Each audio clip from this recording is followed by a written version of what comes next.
So today we're going to spend some time talking a little bit about kind of the historical roots of researcher extension knowledge and how it's passed on to practitioners. We're going to talk a little bit about some alternative ways of co-production of knowledge and passing on knowledge, and then we're going to look at this, if we could do a little bit of a case study and hopefully some share out. So welcome to the workshop. How's everybody doing? Good? Yeah? Did anyone do anything? I asked it before, so anyone doing particularly fun in between the workshop and today? Like, not that wasn't workshop based. Like, did you go out somewhere? Did you? No one did anything fun? Hot chocolate. Hot chocolate's pretty fun. I do like hot chocolate. But, all right, so it's a no fun group. That's cool. This is fun. This is fun. There you go. That's true. This is fun. So in case if you're just walking in, we were trying to get some distribution of what the kind of the landscape of people who are part of this workshop today. So if you get a chance, if you can just come up here and either, originally it was supposed to be using these Post-it notes, but then we decided that they didn't stick to the paper. It looks like they are. And then we took markers. So either way, just to figure out kind of the distribution of people that are in this place right here. So has everyone kind of participated in that? If you got a chance to, that'd be great. So should we introduce ourselves? I forgot about that part. In the next slide. Okay, good. So the reason why we're doing this isn't just something that is kind of fun to figure out who's out there, but just kind of when I'm talking to a room, I like to get some idea of who I'm trying to reach and why I'm trying to reach those people as part of a talk. So this is something that I usually do virtually in some of my classes, but I know that for the whole semester. It's a very quick semester here.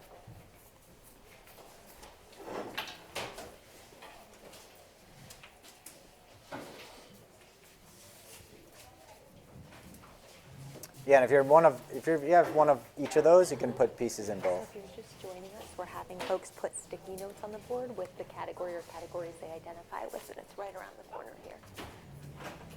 Just a sticky note where you identify what category or categories. All right, so it's no surprise, quite a few farmers in the room, this is important considering it's a young farmers conference, but those educators are up there. So we kind of split it into academics and educators, which are going to include myself and then anyone who's teaching at any level. Yes.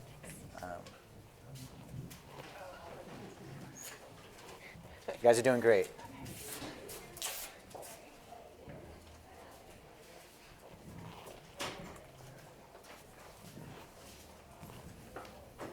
I'll take the rest of those from you. Fine. Would you identify as a farmer, an academic, an educator, an NGO? All right, so let's take a lay of the land. So these others, people put other up here, chef, journalists, grassroots organizations, but it looks like we're certainly tilted towards farmers, which is a good thing because today we're going to be both speaking quite a bit about how farmers can interact with research and researchers on their farm. And quite a few nonprofits. Are any of these nonprofit people directly working in research? Does anyone want to raise their hand if you're working directly in research not currently? Okay, in the academic sense, I guess I should say. So now we'll take the time to. Just scoot on. All right. So today, this is kind of an interesting talk because originally some people are probably coming here thinking that we're going to be talking exclusively about climate change, but the climate that we're essentially talking about really is about the research climate and changing that. But we'll get into that why that's relevant. But before that, I just want to introduce myself. My name is Izzo. I am a faculty member at the University of Vermont Plant and Soil Science Department. I'm an entomologist, an evolutionary ecologist, but first and foremost, I consider myself an educator, and I do research also on top of that. And I'm nested within what's called the Agroecology and Livelihoods Collaborative, which we'll talk about, which I talked about at lunch the other day too, but it's a research collaborative that's housed in the University of Vermont. It's led by several different people. I'm actually the educational coordinator of that group, and Alisha.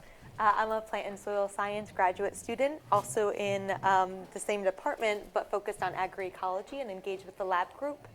And then my first and foremost identity would be being a beginning farmer. So we grow perennial fruit in northern Vermont. Great. So today, before I say anything or do anything, there is this kind of false idea for a lot of the academic community that academics do research and farmers do farming. And what I learned with working for farmers after many years is the fact that it's actually farmers are doing research, academics are doing research, we're all doing research in every sense. There's not some difference between them other than the way we approach it in some ways. And yes, question? I'm just having trouble hearing you. Yes, thank you. Yeah, oh. It's loud back there. Okay, no one's ever said that to me. That's amazing. Okay, so my point is that farming is research. So in my context, I've realized that when I first started working with farmers that I would come up with some sort of context for how I perform research. And very quickly I realized that farmers were doing research just the same way that I was in many respects. We're looking for different outcomes, we're looking for different evidence possibly, or how we actually analyze that. But all the farmers in this room are doing research. I guarantee you educators are doing research too. This concept that you need academics in order to do research or you need someone to coach you in research it's an old and it's an antiquated, a recent antiquation, what I should say. For a long period of time, everyone considered farmers researchers and didn't think of them differently. So before I actually go into what we're going to talk about as far as what type of research we've been engaged in, I want you guys just to take a couple minutes to think about just in the general sense, what are some important characteristics of a successful relationship, okay? So just take a couple minutes to think about what that is and jot it down if you have a piece of paper. It's kind of like a few ideas that you would identify as important for successful characteristics that are successful for any relationship. That could be a relationship, personal relationship, could be a professional relationship, whatever it may be, if you want to jot those down for a second. We're not going to talk about them immediately, but I want to get those before we start talking about this. Now, can you hear me now? Is that better? Okay. Good.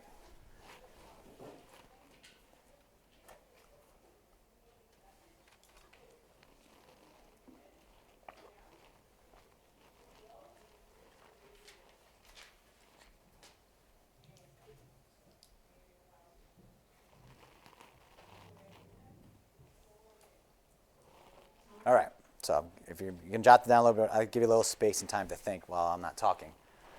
So, granted, there is some tie to this idea of climate change when we talk about this idea of changing the paradigm of research as it currently is executed. And one of those is the fact that agroecology serves up a new way both to do research, but also as a way to help identify different solutions to problems. And one of the major problems, certainly currently in agriculture and really in other aspects in other parts of the world and other contexts, is this idea of climate change. And our research group has worked with a lot of coffee farmers throughout Latin America, in Mexico, Nicaragua especially. And a recent project that we had in the ALC was looking to help identify what are some agroecological strategies for dealing with climate-related kind of threats to coffee farmers. And so you can see that these are kind of the threats: increased temperatures, as we all know, reduced suitability of specific types of cultivars of coffee, increased frequency of all different types of unpredictable weather. You've probably heard it all before. And through a process of what we call participatory action research, we've identified specific types of strategies that are useful to farmers that have certainly been adopted by these farmers in these different regions, okay? And so when we've talked about this study and this research that we did, and it was a long-term research project that is still ongoing, a lot of people, a lot of academics that we work with, and a lot of farmers asked the question was, well, how did you first come up with the questions, then how did you lead that all the way to adoption?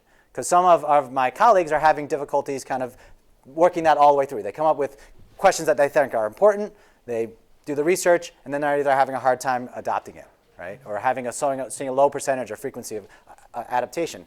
And so this got us to thinking as a research group, well, what's the typical process of adoption when we're talking about adoption of specific things to deal with certain types of changes? In this case, it was climate change, but you can actually use this paradigm of process adoption in many different contexts of research, okay? So there's a problem, right? In this case, it was climate change or some sort of changing in the daily type of weather you're seeing, and then there's some experimentation that starts to happen, considering what the problem is by the researchers, and then adoption, right?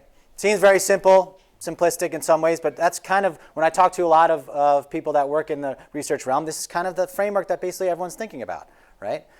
But for us at the ALC and many of my other colleagues, these linkages between the problem to the experiment and linkage from the experiment to the adoption is really where the keys are to successful adoption of whatever tactics or whatever kind of technologies that we're talking about. And so traditionally, the typical process in these areas is that linkage between problem. We have a problem. The first thing that a lot of academics will do, they'll review the knowledge associated with that problem. They will then generate hypotheses. This is kind of like the scientific method that many of you guys know already. They'll identify different possible options. And then they'll secure funding. This is an interesting too. This is one that often stops the research process to some degree, whether or not you can convince someone that that funding is well, that money is worth funding your questions or testing those questions. And then experimentation happens, and then once that experimentation happens, that linkage from that experimentation starts kind of like this traditional idea of peer review of your analyses. Then if they're kind of approved and published, whatever you want to say, then somehow you're going to have to disseminate those results to practitioners. Then you need to validate that success, that actually after you disseminate the results, that's actually working and people are adopting it. And then you have to train stakeholders in every way, which way you see. And this is kind of the paradigm that has been perpetuated since over 100 years. Okay? And not only that, the interesting part about when we really started to dive into this idea of research and this adoption process is that it was really siloed in many ways. There were the climate scientists and climate academics, and people are interested in climate science, identifying all the information around that. And they worked, and then they pass on kind of that information. And then soil scientists, entomologists, and all this. There's a lot of other people involved in this, so just kind of to simplify it. Social science, entomologists, all these different other types of ecologists working on it, doing that experimentation, testing those things, come up with hypotheses. And then there was extension research, that outreach that then took that, and then finally out to the end. This is kind of the framework that a lot of people are trained in, and still are trained in many ways, okay? And this brought us to, why was it so unsuccessful? Why has it been so unsuccessful? There's a lot of evidence that shows that this is not a successful process for adoption of a lot of different things that are being tested at the academic level, or being tested by researchers, farmers even. Farmers are doing certain things in order to get someone else to adopt it. That entire process is built in, there's lots of problems. And as we talked about it a lot, does anyone know what Prince song this is from? I'm a huge Prince fan. Nobody? I'll give you a hint. It's called Trust, right? Okay. It's from the first Batman movie. I'm going to date myself now. Jack Nicholson, Trust. You guys remember? No. All right. Anyhow, so Prince had the answers, okay? It all comes down to trust, essentially, is what we started to identify. And some people say, oh, well, what do you mean trust? Trust between who? Why is trust such an important aspect of research? Why does it have to be an important aspect of research? We have the knowledge. We just simply have to create the evidence and then disseminate it. Whether or not you trust, it's facts, right? You don't have to build trust for facts. And that's kind of the conversation that was going on. And so when we look at trust directly from the Merriam-Webster dictionary, we identified that the success between those linkages are basically based on this idea of a firm belief in reliability, truth, ability, and strength of someone or something. The truth part's only one part of trust. And I acknowledge the fact that Merriam-Webster doesn't define everything perfectly. But you can see here that truth is only one part of it. There's lots of other things and other relationships that are part of trust. But we have identified trust as being kind of the major component for identifying adoption. I'm going to show you an example of that. Okay? So given that this is climate change, that we're talking about climate change to start off this talk, there's lots of great studies, and this one in particular, talking that where some researchers went out and wanted to identify why certain types of growers were not simply adopting or adapting to certain types of climate change or effects of climate change. And they started to dig down to see kind of what was the evidence of why people were doing this. And they came to the same conclusion that trust is an issue here. And essentially, these were Iowa farmers. It's a recent publication. And just to save you kind of looking at this or trying to decipher what's on this graph right here, this is basically the variables that were associated with how much any of these kind of groups were trusted with regards to climate change by Iowa farmers. Okay? And for this talk, I'm simply going to want you guys to look at this idea of scientists.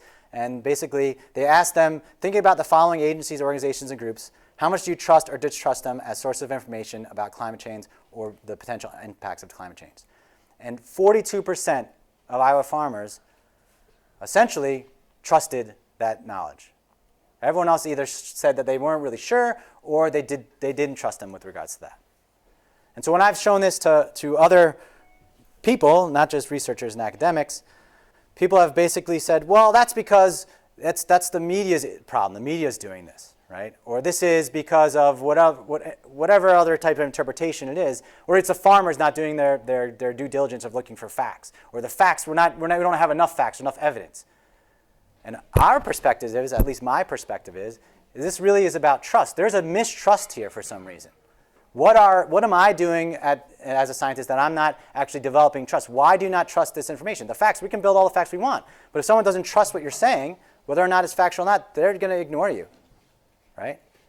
And so focusing the majority of your research on just building facts and not building relationships is, from my perspective, doesn't work. It's going to get you to 42% of the adoption of that problem, or the solution to that problem, or even testing the solution to that problem, okay? And it's really it's not rooted in this idea of media or farmers or researchers. It's a systemic problem. And it's the way we built our research, the way we built our entire paradigm around how we do research. And so I'm going to pass that historical context over to Alisha, because this is where I enter and summarize 150 years of ag research in just a couple minutes, so bear with me. Can everyone hear me all right? Do we have any history buffs in the room? All right, you're about to be. Okay, in 1862, President Lincoln, so let's think of our forefathers here, all farmers or early presidents, and he established the USDA. So around this time frame, Civil War is happening. So he was looking for a way to try and build buy-in from Americans, and this was his way of doing so, was establishing the USDA, which he referred to as the People's Department. And we'll get to in a moment what people.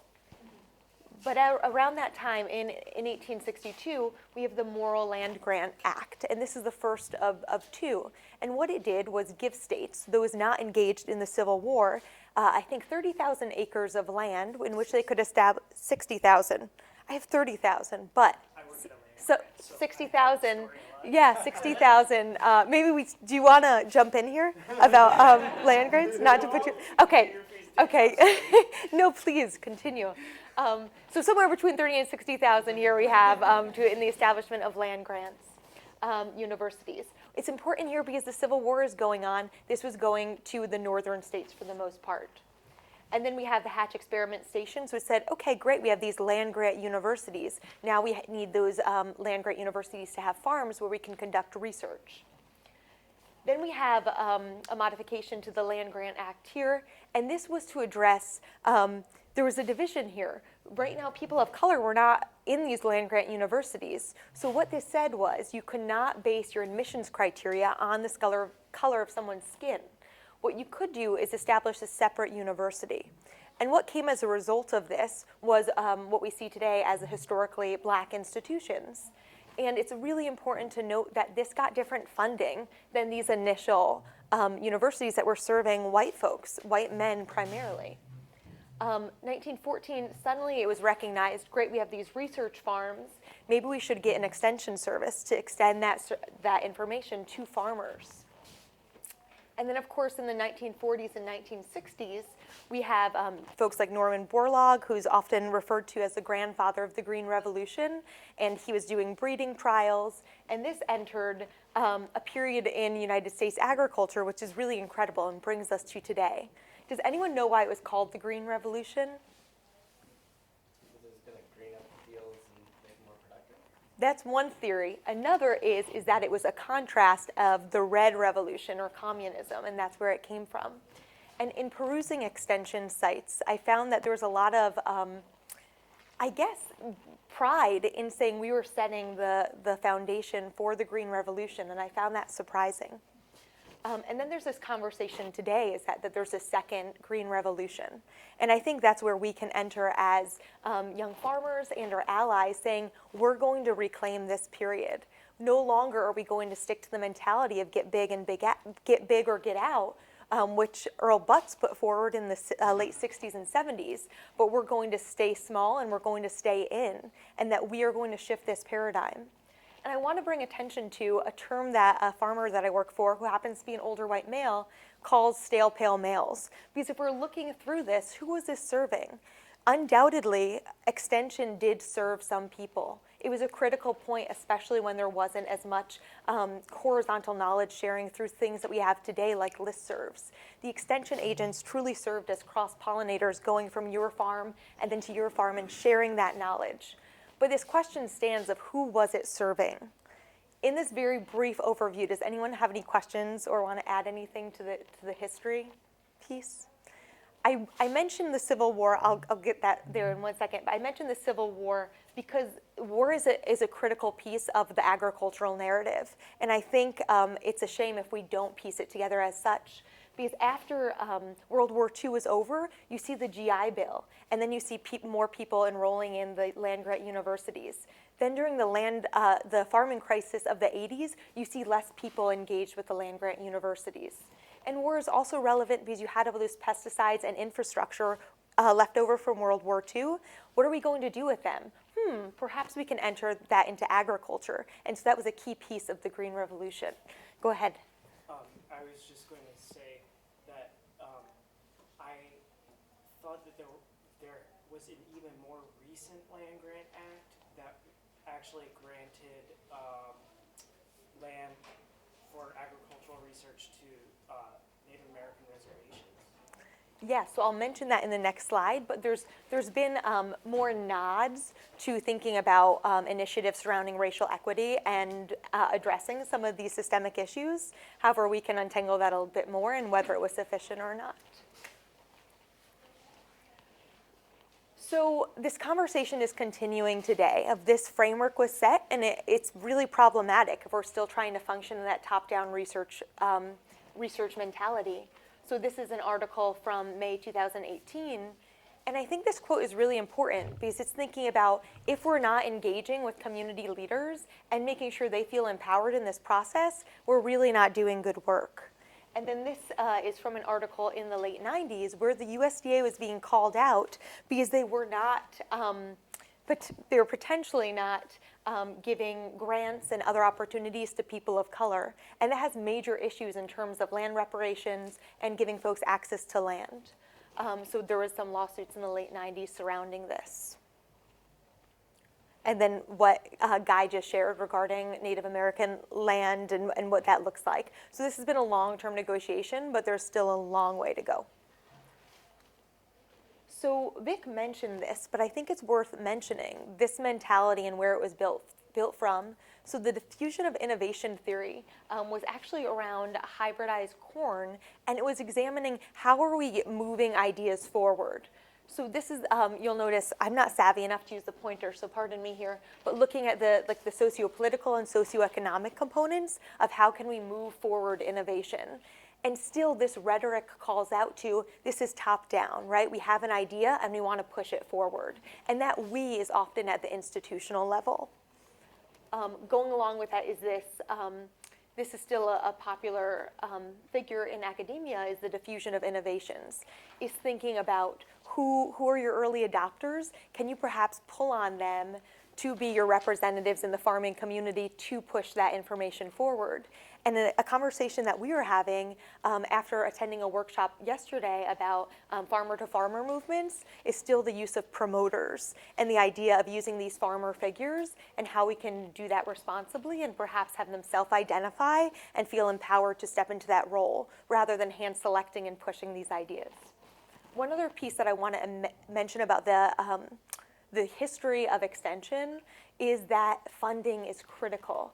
So in this present time in extension work, extension folks will identify as being soft funded. That means they need to string together grants in order to get funding. Whereas when we look at the initial model, that was more so issued at a federal level and had more guarantees. So longtime extension personnel have actually, to me, identified that we don't know what our role is anymore. This is really changing in this new day and age, especially as there's more networks for farmers to self-facilitate and share ideas.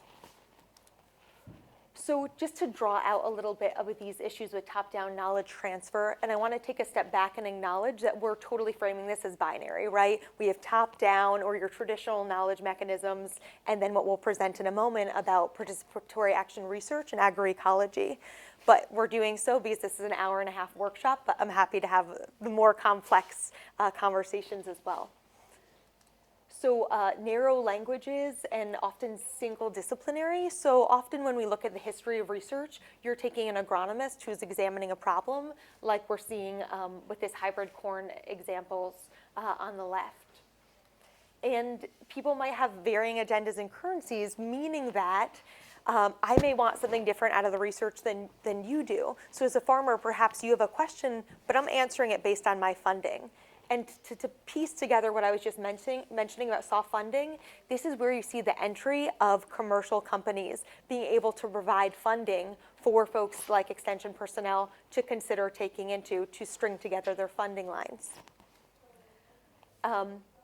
Narrow transfer trajectories, what I mean by that is if you write your grant and it's really neat and you say, I'm going to produce a brochure, you get your brochure out and that can be punctuated. That can be the end of that exchange. And this is obviously very general and broad in saying that there's less investment in relationships, but many of the traditional research mechanisms were so short term, it's really hard to imagine how a relationship would be a foundational piece of them.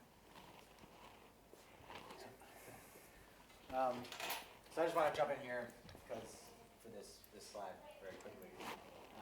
So you can't really see it very well, actually. What it essentially looks like is this hand says academics, and then it says journals, and they have a glass full of water, and they're pouring the water, but the water's falling down onto the ground, and that's supposed to be saying articles and then knowledge on the ground, not going into the cup that is practitioners like that, right? And so this is, I follow a Twitter handle, I follow someone on Twitter, it's called Shit Academics Say, and for someone that follow it, and it says these funny things, it's kind of like calling out researchers or institutional people and how they're not actually doing a good job transferring knowledge. But even in their self-deprecation, they are actually not acknowledging they're actually not acknowledging what practitioners know. Right? There's an empty cup there. That's essentially saying that there's no knowledge associated with the practitioners. And so even in the most progressive of kind of these self-deprecating kind of people kind of looking inward like, what are we doing wrong? Still don't acknowledge and trust that there's actually people that they're working with have knowledge that they can transfer up the chain. So I would still have like water falling back and forth in here or something like that, or having this really full and then missing it and hitting it next to the glass or something. I don't know. But it just really struck me as like, even in those people, this trust really goes both ways. It seems like that the researchers aren't trusting that the actual practitioners have any knowledge that is useful for them, and practitioners aren't trusting that the people who are providing the knowledge have anything that's beneficial for them. So that's another problem with this whole kind of top-down kind of knowledge transfer, is the fact that there's not an acknowledgement of kind of the amount of information that are on both sides. So I'll jump back out now. All right. It's kind of like relief. So this is an idea of what comes next, especially as we are rewriting agriculture in many ways with what we're seeing in the trends in young farmers. We know that at this point in history, young farmers are more likely to be female, they're more likely to be people of color, and they're also more likely to have college degrees. So I call on all of us to think about our respective privileges and our respective positionalities and think about how we can draw on this to work and reconstruct the paradigm. So this is an example of us doing service learning through our lab and going to a local farm and not moving away from that extractive, hey, can you tell us something from your farm, or we're going to tell you something, but getting there and having this horizontal knowledge exchange with farmers, which is incredible. But we can also think about meeting people where they're at. So this is an agronomist in Vermont who puts together these field days. And although it still uses those early adopters who go before people and say, hey, I tried this new corn variety, it worked well for me or it didn't, also sitting at those lunch tables, the horizontal conversations happening farmer to farmer of what happened on your farm this past season are so critical. because we're beginning to recognize that that one solution is not appropriate anymore, that each of us have such unique experiences, especially as land stewards. It's not widely applicable, but we can look to one another for anecdotes and to learn from one another. So our strategy in the co-creation of knowledge and horizontal knowledge sharing is participatory action research. So looking at this model, just a small exercise that we all did here today, thinking about what qualities do we look for in a research relationship or an ambiguous relationship, is part of preflection. That's all part of forming a research question and process. So because this is an iterative process, it just keeps going and going. So if you're a funder, you might be a little bit uncomfortable with this. What will the outputs be? What is the timeline that I'm thinking about funding? So that's something that we're really trying to push and work towards. Was there anything else that you wanted to say about PAR? I guess the key is that idea of preflection and the timing. So when we talk about preflection, what might someone consider, what do we mean by preflection? Can someone maybe provide a hypothesis on preflection, perhaps? Guessing at what might happen when you try a new thing. Right, so guessing. What else would you want to add to that? Assessing like your resources and knowledge base ahead of time. Yeah, exactly. So assessing the lay of the land, guessing what's going to happen. And that takes time. You have to get together with the people you're working with first to first identify whether this is going to work, what are your needs, what are your wants, and then move forward if that works. I can't tell you how many people at the institutional level who basically come up with an idea and are just looking for a farmer that'll say yes. What can I do on our farm? No, that's not really fit. Okay, I'll go to this next person right here. So this preflection right here, and then this other aspect right here of reflection after you've done some research on that farm, coming back together and saying, okay, this didn't work, that didn't work. How can we improve? What are you getting out of this? What are you not getting out of this? Do we abandon this process? And then it's an iterative process because then you have that relationship, and now you're going to work together to improve other things or test other things or test better ways. And so once you start this preflection, this is the key in which whether or not this relationship is going to move forward. And that's a huge missing piece, even for people who do kind of a participatory type of research. It's really important for that first kind of step.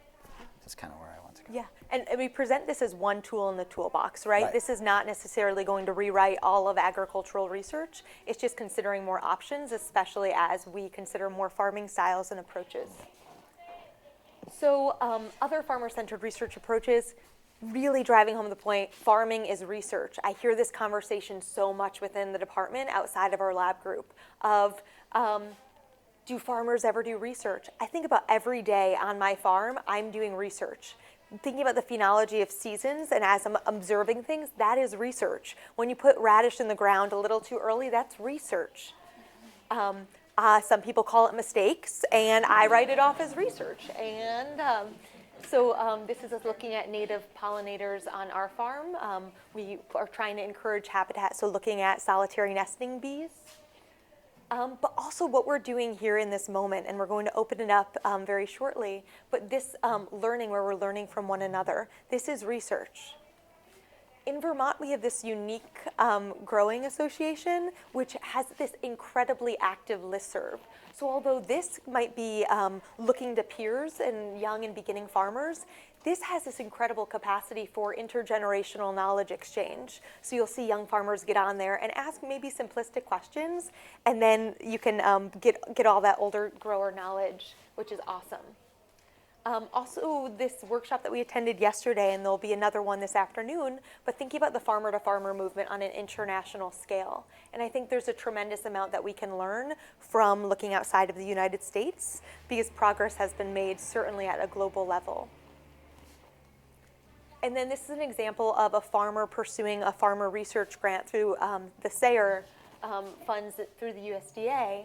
And what John did was look at cover crops and pollinators, and then report back, and then make this learning experience where he could share that with other farmers who could come visit. So that's an example of farmer-led. We don't need to wait for researchers to approach us. We can get our own grants or just do our research, whatever degree of informality we want to pursue. And then lastly, I wanted to give a nod to row 7 and think about expanding this idea of farmers, researchers, but the roles of chefs and other folks working in the food movement. Like, this is really incredible, and we grew some of these varieties on our farm just for our own consumption.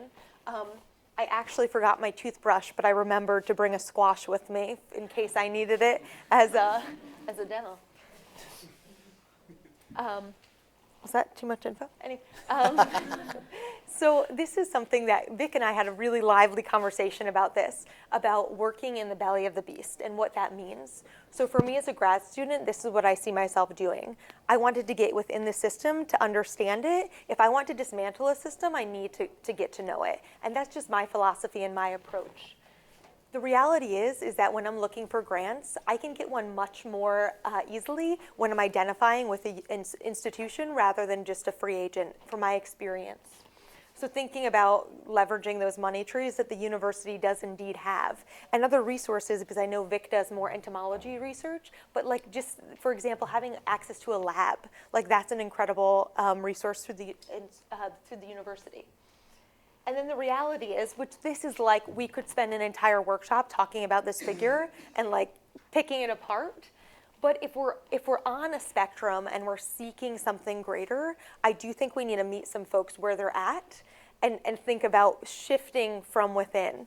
Is there anyone here who feels like they identify as someone who is working within a system that they're really trying to restructure? Yeah? So it's one strategy. And the ultimate goal being to shift that underlying paradigm that we've talked a lot about today. And what that looks like is the confidence that any of us can initiate a process, and we can pick our own comfort level and how formal that needs to be or informal. Really leveraging diversity and transdisciplinary pieces. I think if we're looking at an ecological level, we see resiliency in diversity, right? So we need to be considering that more as we explore these questions. Another piece that we wanted to communicate today is making equitable agreements. Having feeling empowered enough to advocate for yourself if you're working with a university or another nonprofit or other partner. You deserve to be at least compensated financially if you're providing land or other resources or your time. I know for me, I'm really bad at considering what my worth is per hour as a farmer, but then when I'm getting down to those agreements, I want to be paid for that. And we see, in contrast to those top-down arrangements, more accountability. These processes are very long-term, so that facilitates some degree of accountability. If I'm getting to know you over a period of time, I'm going to want to keep building that relationship. Did you want to add anything to this slide before we? So the one thing I wanted to really stress in this idea of a couple things, with this idea of initiating. So I have this philosophy when I'm teaching that everyone should walk out of, if you have a class, you should remember 10 things 1 year down the road, 5 things 5 years down the road, 1 thing 10 years down the road. And so if there's anything that I want you to remember 10 years down the road about this, it's in this slide right here. This idea of equitable agreements. I work with farmers all the time nowadays, and the very first thing that we talk about is how we're going to compensate you, whatever that means. Usually it's often monetary, but it doesn't necessarily have to be monetary. And a lot of the growers that I work with, maybe it's different for other contexts, they're surprised that I'm even asking them that up front. And it's just kind of identifying there's value for both of us in this process. And at the same token, I know what from my perspective, I'm coming there, I know what my value is at the outset. So if I'm engaging them, I'm kind of engaging like, this is what I'm looking for out of this. What are you looking for out of this? Let's talk about this. And then that starts the conversation. Like the agreement is the very first start of that conversation. And then the second thing is this idea of who can initiate the process. If you have ideas and you have thoughts or you have issues on your farm, you don't need to necessarily simply go mediate through an extension agent. You don't have to go mediate through an NGO. You can just call up any researcher that's doing anything, and I'm not saying just academic research, anyone, and just engage that process. That's starting to happen more and more with us, and it's completely changed our relationship with the farming community as a whole. Now we have people that are saying, okay, well these guys, they don't even do that work. I have people calling up about kind of soil science, and they're like, we just know that you're going to return our emails. Right? That this is how we know that we can get in contact with you, as opposed to other people that will kind of send them and then they get dropped down the line. And that will just lead to this idea of transdisciplinarity. It's different than interdisciplinarity in the sense that when we talk about transdisciplinarity, this trans part right here is basically transitioning outside or between two different types of knowledge bases and not between disciplines. So I often think of it as, for chemists in the room or for anyone in chemistry, when you have a trans arrangement on a double bond, it means that two things are on the same side as a double bond is cis. When they cross, they become trans, crossing that boundary. I consider the double bond the walls of academia, the ivory tower. So crossing the ivory tower is this idea of actually creating knowledge from both sides. And if you really go into an agreement to do research with anyone, knowing that you can initiate it, knowing that your knowledge is valued, and that there's going to be an agreement that we need to negotiate, you'll have a completely different relationship. And you actually get results that you can use. You'll get practical knowledge. You won't get simply knowledge about how much this pesticide slows down the feeding of a beetle, right? At the feeding rate of a beetle. Well, is that going to cause any change in my yield? Is that going to cause any change in sustainability of my farm? A lot of my friends would say, well, no, that's a publication. And they're great people. I'm not saying they're bad people, but they have different agendas. Their monetary is in publications. And if that's who walks onto your farm, then maybe that's not the right agreement, but maybe it is. Okay, go ahead. So anyhow, that's kind of where I want to go with that. What time do we got? 2:10. 2:10. So we have, oh, good. So this is kind of a group activity. So one of the ways in which these agreements are developed, we have several. Actually, one of the people in our group who couldn't be here today is actually down in Mexico right now, talking with a co-op, a coffee co-op. And one of the things that these cooperatives have developed was this idea of really taking this idea of an agreement out to its final end. And they come up, before they'll work with anyone who's going to walk into the co-op and do any research with them, they come up with reglas de cancha, is what they call it. So rules of, it's kind of like from the, what's that book, Lure of the Flies. So like the rules of communication. So I want you guys you've written down what is important for a relationship right now. So if you can get together a couple people around you, come up with 3 rules. If you were to walk into a room with, say, I walk onto your farm and we walk into the barn, we're going to come up with 3 rules that you guys have to agree on that we have to abide by going forward. What would they be? So ready and self-aggregate. So the initial question that was prompted. Does that make sense? What I say make sense? was, Just what 3 are rules things as you part, before we walk into it, like these are the rules of this It relationship. was ambiguous of like, it doesn't matter who that is. Oh, the relationship. So, Yeah, that's a good question. for This instance, is the I rules of value our honesty. agreement, of our relationship. So right How now this is going to we're work going making mock forward, our contracts. relationship. So if someone came to you and said, I want to do research with you, what parameters you would set, if that makes sense. And I value transparency. Yeah.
Come on.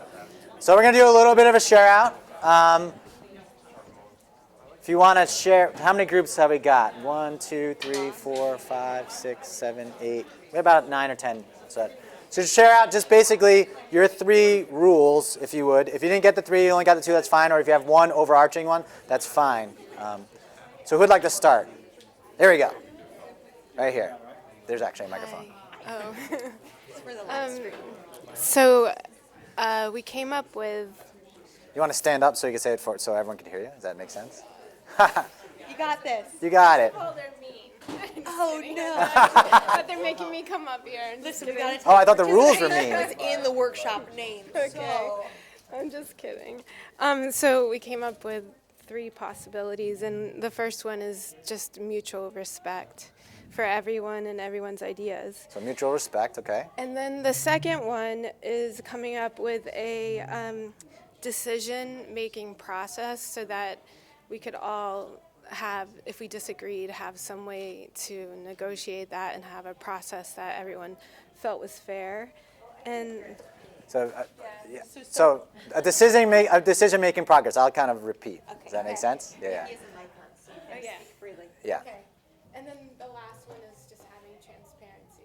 Okay. So transparency through the process, decision-making process, and then some sort of responsibility, right? So those are themes that are amazing. Sometimes it's good to actually pin down what those specifically mean, but not in 5 minutes. But all right. How about to this side? Did you guys come up with rules? All right. Well, I don't know if I can speak for everyone, but we're a small group here. Yeah. We decided on mutual respect, honesty, and transparency. Mutual respect, honesty, and transparency. Okay? Yeah, certainly. A lot of these are built into trust, right? Just saying. How about these guys back here? Your group, yeah, I don't know. I don't see the divisions, so. Separate, yeah. Okay, so then one or the other. Sure, I'll go. Okay. We said creating group goals and communicating them respectfully, providing support to meet those end goals, and then evaluating and checking in. What's the last one? Evaluating and checking. Oh, the evaluation piece. So this same idea of responsibility, but that key of this evaluation. Having someone you get together, that's that reflection part. A lot of people started off so far talking about the preflection, but really that second part, we're coming back and revisiting that. Do you guys want to add to that in yours? Well, we decided to start with regenerate, a relationship that regenerates. Oh, so iterative kind of this idea. I said that, and then my friend Beth said, and she came back with sustainable. So, That's 2 different things. huh. And then we agreed that to disagree would be one of them as well. Yes. Within it, if there's disagreement. So having room to actually not agree on the process and allowing then adapting. And that has happened in my research too. Some things that's not going to go for me, but I'm like, well, I need to do that. This is one of the questions that we had is, okay, let's maybe work on a different project sometimes even, or move in a different direction as of this relationship, and then jettison something else out that's associated with that. So I don't know where the dividing lines are back there. Are there? You guys want to share?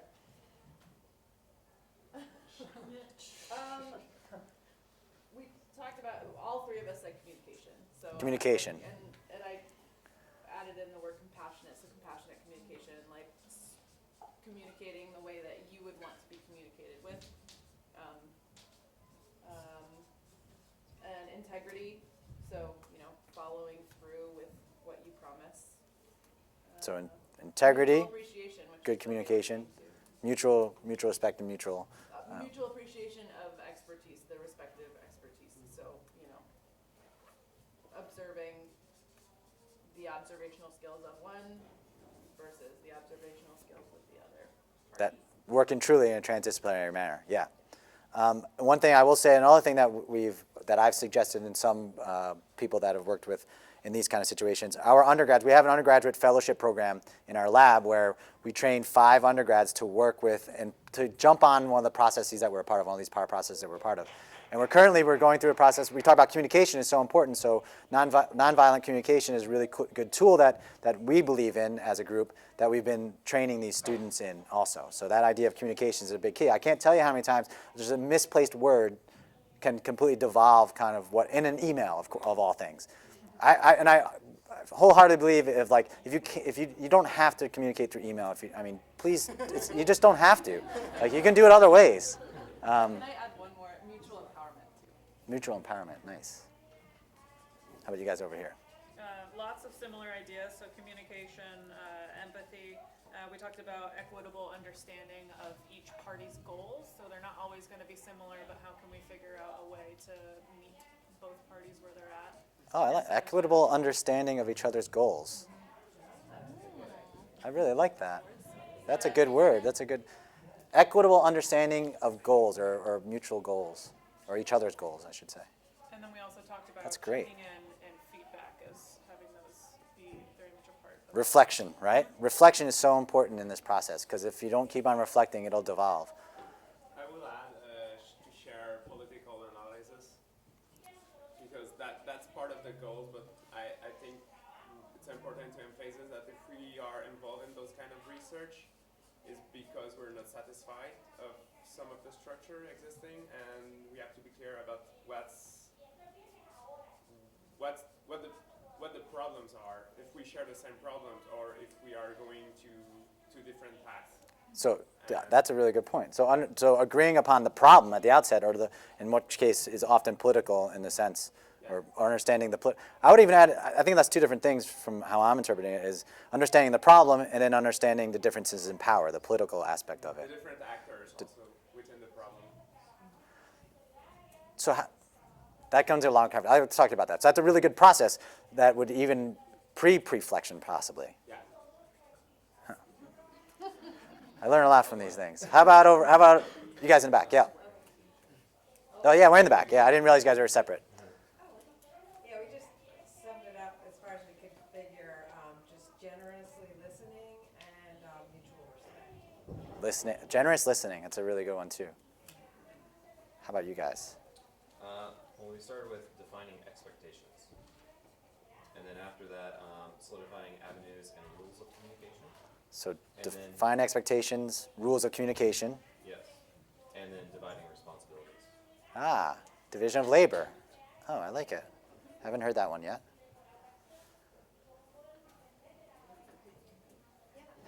So we did simply communication, such a big thing.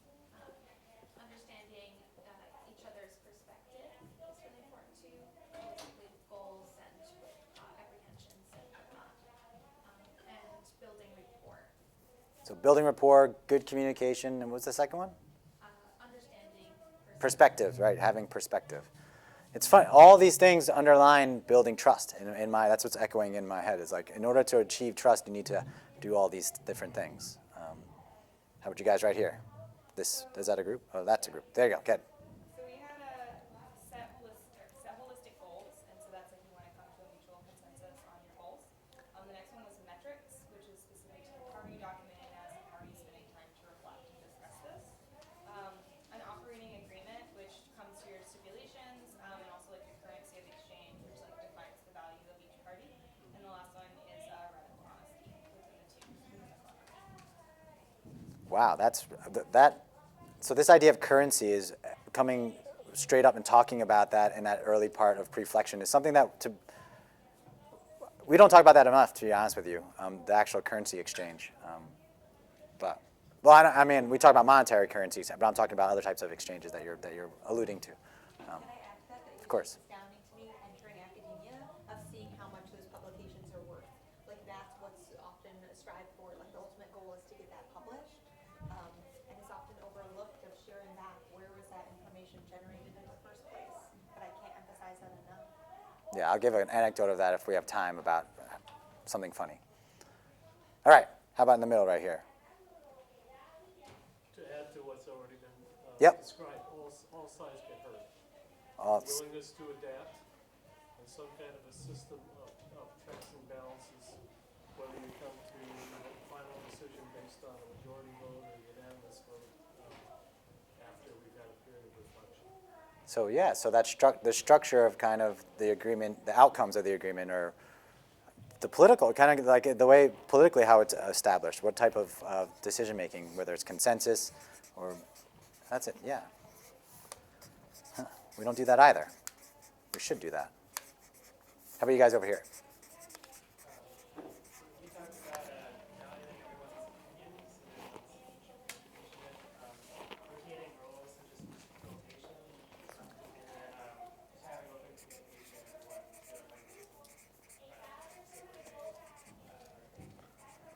rotating the responsibility of facilitation.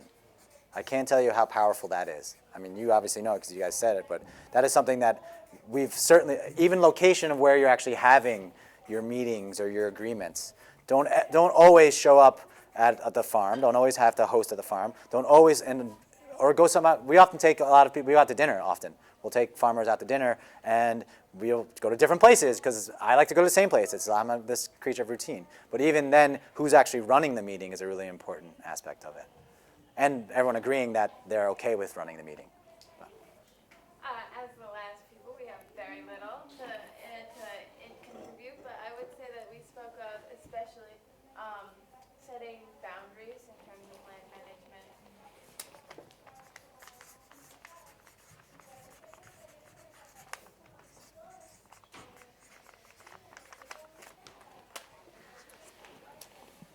Great. So is this useful? I mean, you kind of have to say that. It's like a bad question if you ask something. Was this a good workshop? No. But one thing I will add on here that is something that I also encourage as a practical thing to take home too, is what we even do in our meetings for any workshop that we have, like a long-term, like week-long workshop. At the very start of the workshop, we do these rules of communication almost immediately. And they're up on the board. They're up in a place. We have them actually up on I guess it's in a Word doc, whatever. For anyone who comes into that space, if there's something going on in our lab meetings that someone's not communicating in a way that fits in those rules, we reference that rule book. And that's a living document. But having a document that really you can go to, something for everything that anytime you're negotiating a process like this with any researcher, then you can just hand that to them, or vice versa. If you're an academic, you'd have that, and then you negotiate that. You don't just hand them and say, this is the rules. If you're not going to follow these, you say, this is how we work right now. Does this work for you? Do you have anything you want to add? And then you move forward. It's a really powerful thing, and maybe, I'm sure a lot of you already do that, but it's something that we've been doing for the last, 3 years or so in our lab, and it's been really, really powerful. So what time do we have? Because I want to go through a quick anecdote. It's just about 2:30. I do want to know if folks have questions or if we can narrow it to fit people's interest in this room. But Yep. We have a hand up. Yes. Yeah, I just wanted to know, I really like the idea of a constantly changing document and constantly communicating about the terms, but in practice, how effective is that actually in It's great. producing results? Because in reality, in academia especially, in other realms, the results are what people are taking out of that, not just the people who are involved, obviously, but people outside of the project or process itself. So the question is this idea of, yes, this seems like a very inefficient process is kind of what you're saying. You're constantly checking in, checking out, and this, whatever's being learned in this relationship, how is it getting out to other farmers, or is it effective at that? Is that a good paraphrase of it?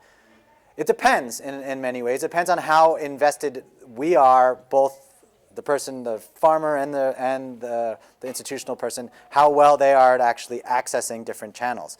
And so we've had really great success with it. The problem is changing the timeline of what is efficient. Democracy is extremely messy, right? It's a slow process. And so it usually takes, we have seen it, but it's usually taken a lot longer to get some of our solutions out into the, and the reason being is that it takes longer from the scientific perspective, it takes longer for publications to be put out because sometimes the decisions that get made advance that process longer. So I don't know if I'm answering your question. Yes, it's really slow and it can happen. The biggest barrier to it is those people not having the time. I think the biggest barrier to kind of this process, and I've heard this from farmers, we have to meet again. I don't have time to do this. I have to do this. And then same thing to me. I have to teach my class. We have to meet again. We have to do this. But that extends things in this direction, but it makes for the next process when you do something else, you understand, you've learned a lot in that process, so things go faster later on in that relationship. And I can give you a very short example, is that I work with a farmer right now that we were kind of, we were trying to figure out whether or not entomopathogenic nematodes that kill insects in the soil, was going to help with a certain pest that he had. And what we learned in the process, it took us a long time to decide the distribution and how we're going to do it experimentally. We spent all this time going to dinners and doing all this stuff, whether it was affordable. And when we did it, what we found out was that it wasn't effective what we wanted to do, right? Failure, right? Research, complete failure. And he shared it to a bunch of other farmers that what he was doing, unbeknownst to me, but he was so frustrated that it didn't work. We had put in all this work together. He wasn't frustrated with me, but we'd done all this. We generated all this money, and we came out with nothing. I didn't get a publication from it. He didn't get any control. But all the farmers were like, thank you. I'm not going to do that. I've heard that works. It doesn't work? Yeah, we did it for like 3 years. It didn't work. Oh, good. And then it like exploded in the community. And so, but it took a lot longer than it would have if I just went out and did that research for 1 year. I would have said it didn't work. Would have talked to my friends like, I didn't get that publication. On to the next thing, and then no one would have learned anything. Then here it took 3 years to find out that it doesn't work. That may seem inefficient, but it was useful knowledge that got disseminated. And that's not the first time that happened.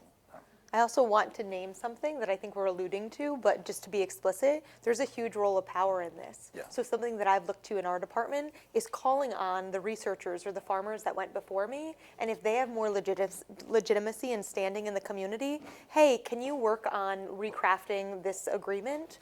Or them doing the pushing if I feel like I don't have as much space to do so in my positionality. So I think that just goes back to calling on other farmers, researchers, advocates, and asking them to pull on their privilege for the common good.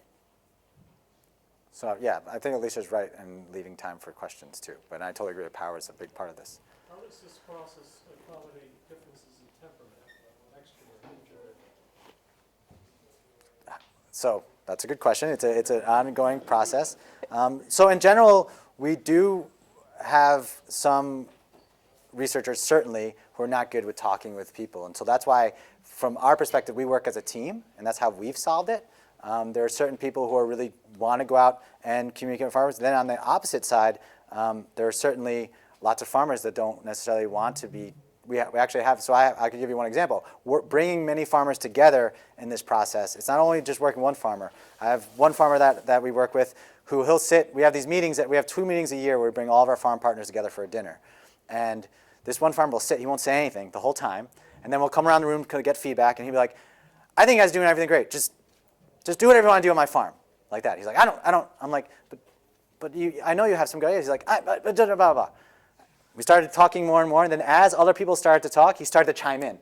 And now we realize that we just leave John, this other farmer, at the end. So we kind of strategize to make him comfortable so that he can communicate.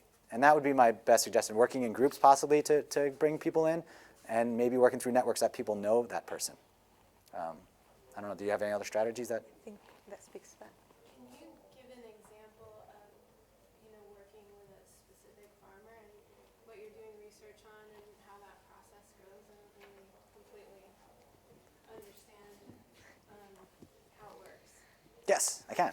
Look at that. We planted you. This is perfect. So exactly. Great question. So this happened several years ago where a farmer, I let him know that I'm talking about him, so it's okay. This is Andy Jones from Intervale Community Farm. He's the manager of Intervale Community Farm. And we hadn't worked much other than the fact that I was doing some other work on his farm with someone else. I was helping out another researcher when I was a grad student, actually.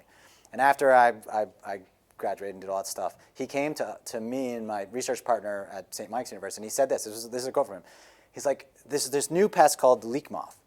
And the story of leek moth is a story we growers. Basically, he's really frustrated with this invasive species consistently coming into the region. And so he came to us and said, how can you help us? Or what can we do about it? And so we were like, we don't know anything about this pest. Give us some time, right? And he said, well, no. I need someone who's going to be responsible. Should I move on to someone else? And that's where we were like, whoa, okay. So we sat down with Andy. We spent probably like 3 months meeting with him like once a month over beers, chatting of what could be possible, what he was interested in, negotiating that process, writing grants with Andy. And again, he was very much involved in that process in the sense of he was reading over certain things that we would give to him, but that's not always the case. Some people just want us to come up with the questions or like negotiate questions and look for funding. We got it grant funded, looking at the leek moth and kind of identifying. So the first step we had to negotiate, we're like, Andy, we don't know anything about this. The first thing we're going to need to do is to monitor this and find out what's the life cycle of it. There weren't a lot of people researching it. It's in Quebec, pretty much in eastern Ontario. It's not a really big problem anywhere else. It's a relatively new pest. So we actually went out. We couldn't get, actually, I'm going to back up. We couldn't get funding first. So him and I and my friend Scott, who's my research partner, came up with the idea to go online and figure out another way to get funded. And one of us, through that conversation, said, let's crowdfund this. Andy knows lots of farmers. We know lots of researchers. We have friends. We have Facebook, right? Let's crowdfund this. And it turns out there's actually, and this is a kind of cool information, there's a website called experiment.com, which we didn't know about. And had we not had this conversation sitting around over beers, and it was kind of like Andy's idea, like, I can't be crowdfund this. So long story short, we got funding to just do the monitoring that first season. He got destroyed that first season, even though we were monitoring, because we didn't really know what to do with it. It's there. Good luck, you know, like, and so with that data that we were able to generate, we got funding later on. We've been testing all sorts of different types of and here's the historical distribution. I'm just going to skip through this. So the distribution in the time that we started our research was just in this area in Chittenden County, and it's expanded to all these different counties here. And what we learned through those several years of negotiating with Andy, a couple things that we came up with. Spray nematodes, because we're really big in the biocontrol, isn't going to work, right? We learned that. We learned the fact that basically the damage happens above ground, only on the leaves of the plant. Every farmer out in the field was saying, this is really bad. Like all of my onions have tons of damage in them, right? Because of this communication that was working through this network that we had developed through Andy. The question was, if you're hammering the above part of your onion, but the onion's not dying, does that affect yield below ground? And what we identified was it wasn't affecting below ground growth as much as we thought it was. In actuality, we correlated leek moth damage with larger bulbs, which it does. It's probably my hypothesis isn't that the feeding is causing bigger bulbs, just that the leek moth is going after the bigger bulbs, the healthier plants. But anyways, my point was, what we learned was it wasn't actually a technique itself that was going to solve the problem. It was understanding the life cycle and the timing of when you pulled your onions out. So if you identify with your traps, we got funding to get free traps to put out to all the farmers in all of Vermont. And we just sent out a listserv, and because Andy was at the time, he wasn't no longer the head of the Veg and Berry, he used a listserv through his idea that we should just send a listserv and offer to everyone free traps. So we can identify what when the peak of that adult flight is going to happen, and whether it correlates when people are going to pull their onions. Because what people are doing, they're pulling their onions, leaving to cure in the field, and if you time that wrong, and it happened one season, the leek moth lays its egg right on the bulb instead of on the green. You get that little larvae burrows into the bulb, you put it in the storage, and then you get a bunch of leek moth fly out, and then you get a bunch of rot in your onions. And so simply timing that and understanding if it's a peak flight, we can still pull them, and maybe we have to cover them with remay, or maybe we bring them in, close them up, right? So identifying that timing is what essentially happened. And now, since that, because of that whole project that was really successful, we just wrote another grant with Andy and several other farmers to look at Colorado potato beetle and looking at above and below ground. But we've agreed that biocontrol is something that we still want to, he's kind of questionable about it, so he wants to do timing too. So we're still, he's not on the biocontrol train like we are. So that's kind of how our process is. And now he's one of our partner farms. Yes? No, was he passionate about this research process before he started to talk to you guys, or was it a mutually empowered kind of? He certainly was, he was really leery of us, like, getting into the process, so it was going to take a lot of time. Did you feel him, like, kind of, like, start to chugga as you went through the process? Or was there persisting friction? No, there was, so because I came from a lab that had worked with Andy at one period of time, and he basically said to, I shouldn't be using his name, but whatever. He said I could use his name. We're all going to look him up. George. I'm on TV right now, so I don't even know who's watching. Hi. Say hello to UVM IRB. Exactly. Yeah, IRB, right, exactly. That's the Institutional Review Board who puts in, yeah, anyway. He was leery of it at first because of his experience with other researchers that I had worked with in the past. And he made that aware of, and actually I heard through the grapevine that, like, there were a lot of farmers in the region that were kind of annoyed with people just coming on their farm, doing research, leaving after their grad students left, and then never seeing that research, whether it was successful or not. Because the grad student, if it's not published research, they don't publish it, and they don't feel proud of it, so they don't talk about it. But things that don't work are really valuable to a lot of people other than people who are wanting to publish that data. Like, when we say significant results there's non-significant results are significant. I hate the term significant results, right? And so through that process and through some beers, that trust has been built. And now, like I said, we work with him consistently. He's the first person we talk to bounce ideas off of. We have a meeting in December. So, is that a good anecdote of the process, kind of? Yeah, I'm still a little confused about Me too. how that research, so you compile the research and come up with a way, does a farmer do that, or do you do that? And then I get a little confused about how many variables there are, like what you were saying about like the onion being larger because, that discrepancy. Yep. Like, and there's, what I see so much is that there are really a lot of ways to come up with research that isn't actually valid because of the amount of variables and what goes on in a day. Right. So experimental design is consistently an issue on small farms, especially because you can't. Oh, sorry. So the question was basically this idea of research. There's a lot of research that the analysis of the research, the experimental design of the research, it's complex and it has to take into consideration lots of variables.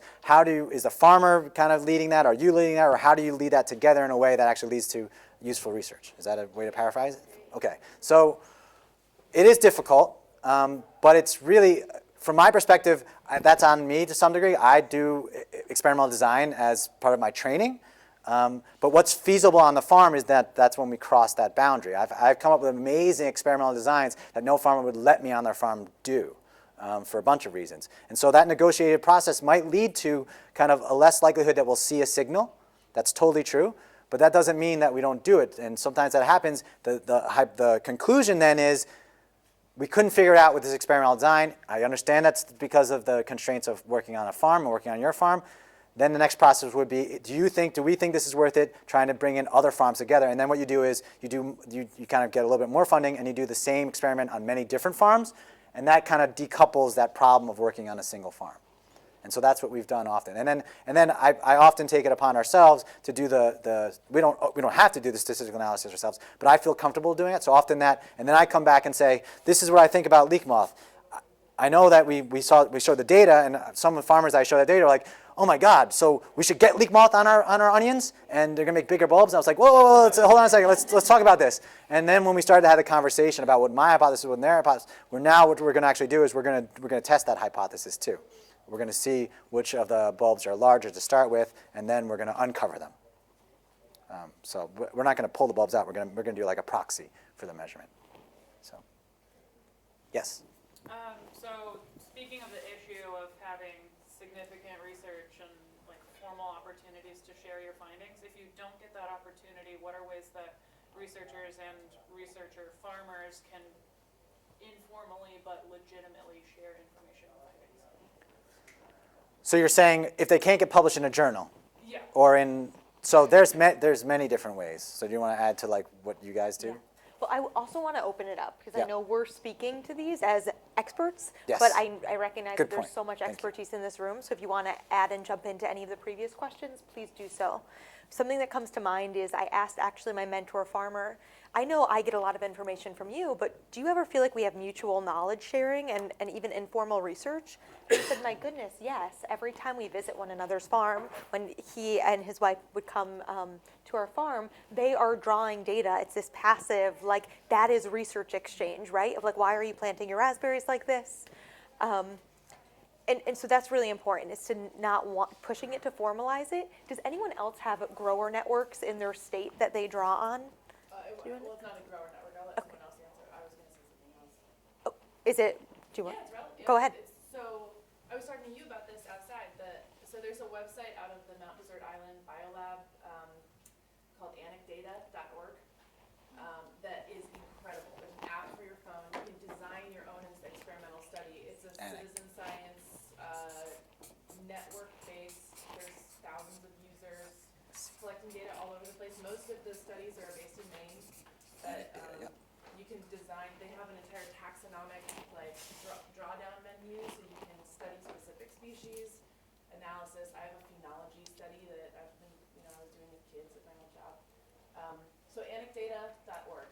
Is this Check it out. correct spelling? It's fantastic. It's a great way you can share it directly with people via their email address. They can join, be a user, share data on their own data sheet, create their own data sheet. It's amazing. And their interface is so easy to use. Oh, yes. So your research that showed that the nematodes didn't help your problem, why wasn't that published? Because it was a significant result, right? It said this is not the way to go. Yes, that isn't. So before I just wanted to say, anecdata was there wasn't really. It was a. It's anecdata.org. Yes, anecdata.org is a way of sharing, I guess, anecdotal, non-significant data. It could be significant data, but an easy way to do kind of citizen science or kind of any type of it could be ivory tower. I guess it's just a way of sharing data, a free source way of sharing data. And then you're Creating studies. Creating studies. Yeah, Okay. you can create an entire study. Oh, wow. And even invite people to share data on your data sheet. On the same. Oh, right. So it can actually kind of in the citizen science kind of model. Yes. Right. And then why wasn't the significant? Normally when we talk about results, because okay, I got a little too excited right there. So the fact that it didn't work is interesting, right? It's interesting, but from a publication standpoint, this is totally ass backwards, and I admit that.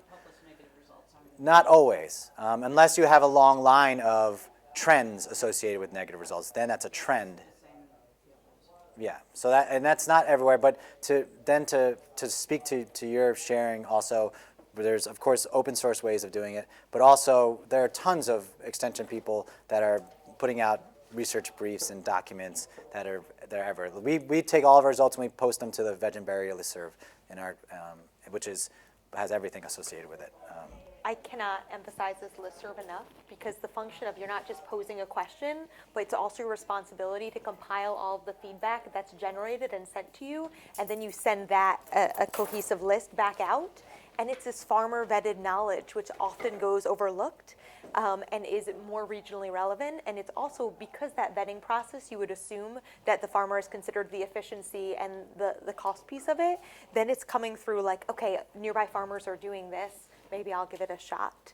Is there any other ways that people can think of? Go ahead. Yeah, so in the Northeast. The Veg and Berry listserv. It's a Vermont Veg and Berry listserv. It's just literally a listserv of farmers. In the Northeast, north of NOFA, Vermont, New Hampshire, all of those, and you can basically go onto those websites. Vermont also has like VT Feed and other such things, but basically talking to the coordinators of those programs, their job is to connect farmers, and so they basically just sit there all day waiting for emails to come in. That's not like actually all they do, but and like get those emails from you, and they'll try to find something that matches with what you're looking for. So there are other people who can spend the time doing the research that you want done, but you just like have to ask them in the first place, basically. Anyone else want to share? Yeah, go ahead.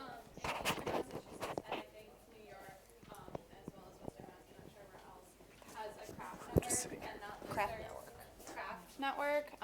I'm specifically on the EMAS craft one, and I've learned so much just from other farmers asking questions to that listserv and then being like, oh, I hadn't even thought of that. And Massachusetts also, I actually would encourage anyone who's in the Northeast to get on Veg Notes, even if it's not totally relevant. They do a lot of scouting all throughout Massachusetts on different farms, and it's real time, it's relevant, it's telling you what pests and diseases are starting to show up. How do you spell that? Veg Notes? Oh, veg. Yeah, VEG Notes. And it's through a mass extension, so you can find it on their website. But I love that. Veg Notes. They're in your area.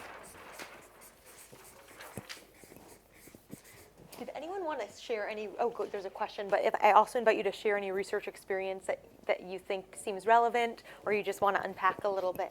Go ahead. Okay, great, go for it.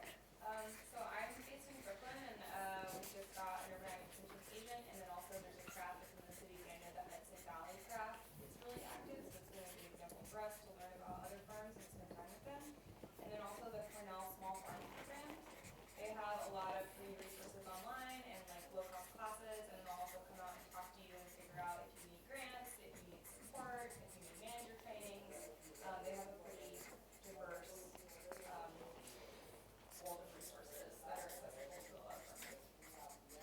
So these, I I guess you got them all. missed Can you see those online or no? No. So craft, there's a Brooklyn Craft, Mass Craft, Cornell Small Farm Program, Vermont Veg and Berry Growers Association, which has a listserv.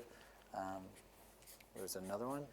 This is experiment.com. Oh, and which is, experiment.com. if you're looking to crowdfund, which is how my dissertation is funded. And it provides this whole other piece of accountability because you have these potentially farmers that have funded you, but also this larger community that you're reporting back to rather than this ambiguous funding agency off in the distance. So that's really encouraging me to finish my PhD. And then there are, of course, the workarounds with crowdfunding, which if you want to talk about how to do some workarounds to get that funding, even if you don't meet your goal, probably know them, but that we got very close, but then we crossed the finish line somehow. Go ahead. Yep. Within this region, particularly with UVM and Cornell and other organizations, all of these listed, there's a lot of support. So it's sort of could be interpreted like it's so easy. You have a question, call somebody up. But I imagine you'd also say like there's progress that we can all make. So what is difficult? What do you find from farmers? Do they not know what questions are okay to ask? Like what's preventing maybe more progress from being made? So the question is, what is kind of the barriers to the success of this kind of relationship? Is that kind of a way to say it? Do you want to, because you're a farmer, so you kind of have much more experience from the farmer side than I would be able to say. I think the reality of farming is that we wear so many hats of like, how many people manage a farm or work on a farm or have their own farm? I know we have our Post-it notes. Yeah, right? Like you're an accountant, you're a marketer, you're trying to grow things. And so I think research can sometimes take a backseat, at least the formalizing piece and reaching out for those questions and feeling like they have standing. But I encourage everyone to ask those questions. And there might be a wealth of resources already out there. And that is the job of holding people accountable for what you were mentioning, NOFA or Extension, holding them accountable to serving farmers. That's why they exist. In terms of other barriers, I say time is the biggest issue. And also sometimes I will do a very informal trial just to satisfy my own curiosity. And it can get neglected when there's so much else going on. Do you all want to add? There's someone right behind you who had her hand up first. So I just wanted to say the crafting of the question is always, so with how busy you are. So I worked on a cut flower farm all through college while I was studying pollinator ecology. So I would ask little questions in my head. So crafting the question over a long period of time, it's like getting a tattoo. It's like if you craft the question over a long period of time while you're working out in the field, that makes your job a lot easier down the road because if you're making your observations and you are getting the experiential, just logging all of those observations that you make out in the field while you're doing what you do, then you can craft a more informed question that you can answer with more efficient means. And you can craft your study design as well while you're asking the question. Does that make sense? Yeah, so crafting question is paramount to coming up with good questions. But it's difficult to come up with good questions if you haven't practiced the idea. I mean, it's a meditation. Yeah, it takes a while. Like a tattoo, it's right, deciding on a tattoo. I know we have this going on, but one last, keeping in mind the open ending versus closed questions, rather than just asking questions of yes or no, good or bad, thinking about exploring it open-ended. What are the results of this flower variety rather than is this good or bad? So go ahead. Yeah, question. Well, I see a lot of, in the example you're showing us, I see a lot of example for research in biology or agronomy, and I wonder how research into social fields, social science can be implemented with farmers, and how we can raise also those questions within farmers' communities, because I think those questions are in parallel with raising consciousness about political problems. And is there some researcher in social science that are implicated in this process? So without a doubt. So this entire process kind of comes out of social science research. And so the majority of our we've just started really to apply this process to the ecological agriculture aspect of it. This is I came on board as an entomologist to a group that actually does livelihood research currently in Chiapas, Mexico, and Nicaragua. So that's actually the framework of our lab. So yes, there certainly is. I haven't spoken to it because I'm not the lead on those projects, but yes, we certainly are exploring that. And there's tons of, like I said, it's an established type of process. I wish Ernesto was here to talk more directly to it. You're a social scientist too. You do everything. So why don't you? No, I think that it's true. And what we mentioned yesterday is agroecology being a science of practice and a movement. Certainly the movement piece is tied to that very explicitly. And agroecology not only looks at crops within ecosystems, but also livelihood. And that is so important, especially as young farmers. Is this viable? Is this sustainable and regenerative? So I had a Vermont Young Farmers Coalition meeting right before I left, and we sat around, yes, drinking beer, but asking, is this sustainable as a livelihood? Because even though we can get so wrapped up into those day-to-day crop production questions, if it's not regenerative for us on like an emotional level, on a physical level, like we don't have a future. Like I think that gets overlooked in grant research often of like, okay, how can we grow?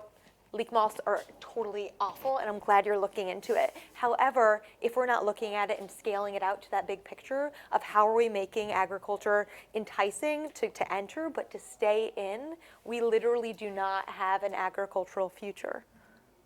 So. Yeah, I'll just add to that too. We also need to engage people who are doing that work too in a better way, which means kind of this stuff like this, but also bringing not only farmers to the table, maybe people who are working with farmers also that are part of that social science research as part of this transdisciplinary thing. But I completely agree that that's the most necessary thing. So we got a couple. So we got time's up. We got 30 seconds. Can stick around. Yeah, I'm happy to answer any or like discuss things with you. I would suggest that we end. Yes. With so there's a common thing we had in our lab that Ernesto learned as part of a workshop that he was doing. Was it in Kenya? It was in Kenya. Yeah, with a Kenyan farmer. And so basically, the appreciation is like this. So this is the wind, and what we're going to do is we're going to make the rain sound, and then when I say 1, 2, 3, you're going to do a big hand clap. And then receive that. And then everyone just receives it like this. They take that energy. So ready? It's an expression of our gratitude for you all participating today. Right. So thank you. So the wind, a little bit of rain, harder rain, harder. 1, 2, 3. And you take it back. Take it. Thank you guys so much for coming. Hope this was helpful. Oh yeah, so I forgot.